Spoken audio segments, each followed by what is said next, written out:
నటి నయనతార దంపతులు తమ పిల్లలతో కలిసి విహారయాత్ర వెళ్లారు.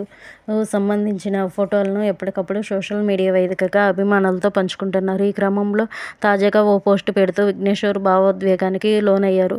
హాంకాంగ్లోని డిస్నీల్యాండ్ రిసార్ట్లో దిగిన స్టిల్స్ షేర్ చేస్తూ గత జ్ఞాపకాలను గుర్తుకు చేసుకున్నారు. 12 ఏళ్ల క్రితం 'పోడా పోడీ' సినిమా షూటింగ్ కోసం పర్మిషన్ అడగడానికి వచ్చా. అప్పుడు నా జేబులో ₹1000 ఉన్నాయి. షూ కూడా లేవు. చెప్పులే వేసుకున్నా. ఇన్నేళ్ల తర్వాత నా భార్య, పిల్లలతో కలిసి ఇక్కడికి రావడం చాలా ఆనందంగా ఉంది అని పేర్కొన్నారు విఘ్నేష్. నెటిజనులు కష్టం ఎప్పుడూ వృధా పోదు అంటూ అభిమానులు, నెటిజన్లు కామెంట్ల రూపంలో విఘ్నేష్ను అభినందిస్తున్నారు. ఆ ఫొటోస్ ఈ వీడియోలో చూసేయండి. సోషల్ మీడియాలో చాలా వైరల్ అవుతున్నాయి.